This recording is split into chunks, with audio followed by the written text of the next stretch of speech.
Hello students, welcome to my YouTube channel biology classes. So students, आज की class में हम लोग डिस्कस करेंगे जीवाणुओं में जनन, जिसको इंग्लिश में क्या कहते हैं, रिप्रोडक्शन इन बैक्टीरिया कहते हैं।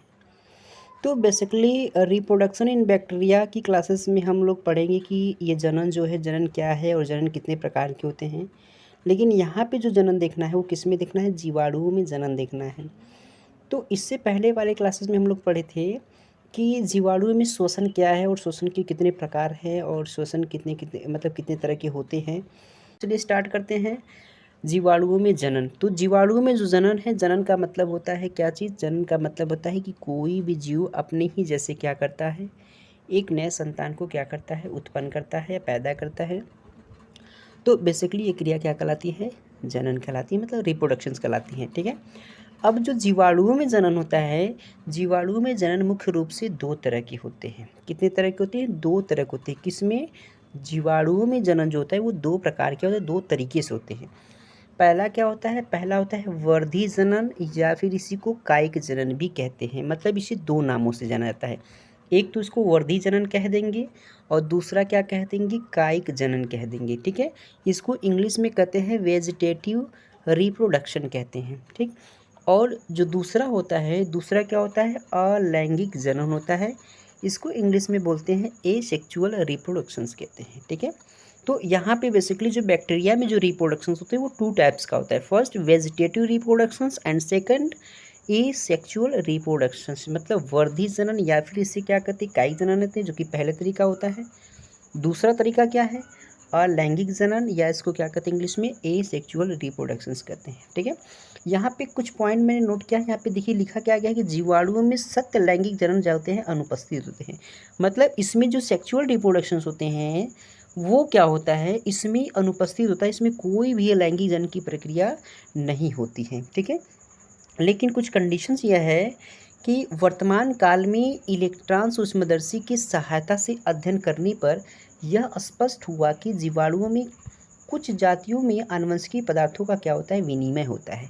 मतलब वैसे बेसिकली इसमें जो कोई भी सेक्सुअल रिप्रोडक्शन तो होता नहीं है, बट क्या होता है कि वर्तमान समय में इलेक्ट्रॉन सूक्ष्मदर्शी माइक्रोस्कोप की सहायता से देखा गया, या माइक्रोस्कोप की सहायता से जब बैक्टीरिया में अध्ययन किया गया तो उससे यह देखा गया, ये क्लियर हुआ कि कुछ बैक्टीरिया की ऐसी भी स्पीसीज हैं, कुछ बैक्टीरिया की ऐसी भी प्रजातियां हैं जिनमें जो जेनेटिक मटेरियल है यानी आनुवंशिक पदार्थ है उसका क्या होता है, विनिमय होता है।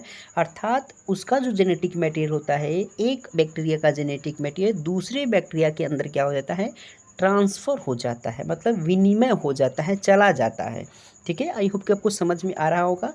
तो यहाँ पे बताएंगे कि लेकिन वर्तमान काल में इलेक्ट्रॉन सूक्ष्मदर्शी की सहायता से अध्ययन करने पर, किसके सहायता से, सूक्ष्मदर्शी की सहायता से अध्ययन करने पर यह स्पष्ट हुआ, मतलब यह पता चला, क्या पता चला, कि जीवाणुओं की कुछ जातियां में आनुवंशिक पदार्थों का क्या होता है, विनिमय होता है। मतलब कि कुछ जीवाणु के ऐसे भी स्पीसीज है, कुछ ऐसे भी प्रजाति हैं जिनमें आनुवंशिक पदार्थों का क्या होता है, विनिमय होता है। ठीक है।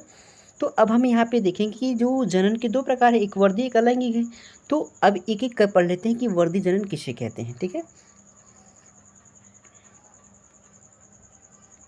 तो वर्धी जनन अगर देखा जाए तो वर्धी जनन को कायिक जनन भी कहते हैं और इसको इंग्लिश में क्या कहते हैं, वेजिटेटिव रिप्रोडक्शंस कहते हैं। ठीक है। तो जीवाणुओं में जो वर्धी या कायिक जनन होते हैं ये दो तरह के होते हैं, क्योंकि कायिक जनन में क्या किया गया, कायिक जनन के भी इसके काइंड्स होते हैं, इसके पार्ट होते हैं। बेसिकली कौन कौन से होते हैं, विखंडन होते हैं। विखंडन में भी कौन सा होता है, द्विविखंडन होता है। ठीक है। एक तो हो जाएगा द्विविखंडन द्वारा यानी बाई बाइनरी फिजन के द्वारा होता है, एंड सेकेंड क्या होता है, मुकुलन यानी बाई बडिंग के द्वारा होता है। ठीक है। तो अब हमें यहाँ पे समझना है द्विविखंडन किसे कहते हैं और क्या चीज़, मुकुलन किसे कहते हैं। ठीक है। ये दोनों टॉपिक हमें क्या करना है, इसमें समझना है। तो चलिए आगे देखते हैं द्विविखंडन के द्वारा क्या है जनन। तो द्विविखंडन जिसको इंग्लिश में क्या कहा जाता है, बाइनरी फिजन कहते हैं। बाइनरी फिजन में क्या होता है कि इस विधि में जीवाणु की कोशिकाएं आकार में बढ़ती है। तो कोई बैक्टीरियल सेल होगा, सबसे पहले क्या होगा कि द्विविखंडन होने से पहले उनकी जो बैक्टीरियल सेल होती है यानी जीवाणु की जो कोशिका होती है वह किस में इंक्रीज करती है, मतलब वह आकार में क्या होती है, बढ़ जाती है। ठीक है। जब ये आकार में बढ़ जाती है तो आकार में बढ़ने के बाद क्या होता है, सबसे पहले इनकी जो जीवाणु होगी, उनकी जीवाणु क्या करेगी, पहले छोटी साइज की होगी तो छोटे के साथ साथ क्या होता है, धीरे धीरे क्या करता है, इंक्रीज कर जाता है, अर्थात जीवाणु कोशिकाएं आकार में क्या होती है, बढ़ जाती है। ठीक है, सेकेंड स्टेप में क्या होगा, जब जीवाणु की आकार बढ़ जाएगी तो होगा यह कि जीव द्रव्य मध्य में संकीर्ण तथा अनुप्रस्थ भित्ति बन जाती है। मतलब कि जब ये आकार में बढ़ेंगे तो जीवद्रव्य जो होता है, जो प्रोटोप्लाज्म होता है, उसके मध्य में क्या होता है, संकीर्ण हो जाता है तथा क्या होता है, अनुप्रस्थ भित्ति। संकीर्ण का मतलब वो उनकी जो वाल होती है वो आपस में ऐसे धंसने लगती हैं। ठीक है, और धंस करके क्या करती है, एक अनुप्रस्थ भित्ति बना लेती है, जिस कारण यह दो भागों में क्या होता है, दो भागों में बट जाता है और वो फाइनली क्या होता है, दो भागों में डिवाइड हो जाता है, बढ़ जाता है। ठीक है, और यह पृथक होकर दो कोशिका का क्या करती है, निर्माण करती है। ठीक है, यह क्या हो गई, बाद में यह अलग होकर के यह जो दो खंडों में, दो भागों में बटा है, यह दोनों भाग क्या होते हैं, यह दोनों भाग अलग होकर के दो कोशिकाओं का क्या कर लेती है, निर्माण कर लेती है, जैसे ई कोलाई।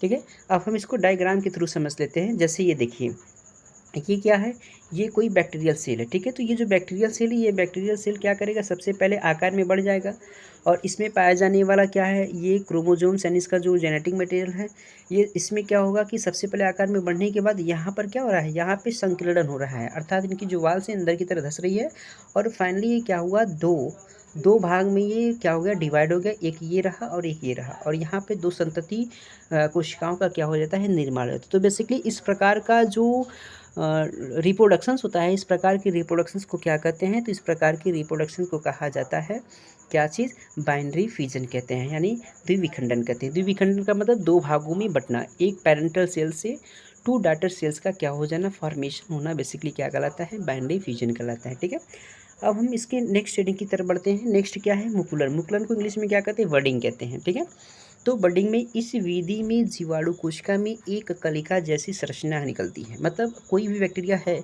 उस बैक्टीरिया में आप देखेंगे तो हल्का से ऊपर की तरफ क्या होता है, एक उभार जैसी ऐसी संरचना निकलेगी और उसे हम कलिका कहते हैं और ये कलिका पूर्ण विकसित हो जाती है। ठीक है, जब ये कलिका धीरे धीरे क्या होती है, विकसित हो जाती है, डेवलप कर लेती है, तो डेवलप कर लेने के बाद क्या कर लेती है, यह जनक के शरीर से क्या होती है, अलग हो जाती है और अलग होकर के नए कोशिका का क्या कर लेती है, निर्माण कर लेती है। ठीक है, जैसे एग्जांपल क्या है, विगिडी बैक्टीरियम विफाइट्स हो जाएगा, ये इसकी क्या है, एग्जांपल है। ठीक है, तो अगले दिन की क्लास में हम पढ़ेंगे अलैंगिक जनन, अलैंगिक जनन किसे कहते हैं और कितने प्रकार के होते हैं। लेकिन इससे पहले मैं आपको बता दूं कि इससे पहले वाले वीडियो को अगर आप देखे हैं तो वहाँ से क्वेश्चन मैं पूछ रहा हूँ, बताइए कि विकल्पी अनाक्षी जीवाणु का उदाहरण क्या है। तो विकल्पी अनाक्षी जीवाणु का उदाहरण क्या है, ये कल की क्लासेस में बताया गया था। तो इसका आंसर जो है आप कमेंट बॉक्स में लिख करके बताएं और वीडियो को अधिक से अधिक शेयर करें। कल की क्लासेस में हम लोग डिस्कस करेंगे अलैंगिक जनन किसे कहते हैं। ठीक है, थैंक यू।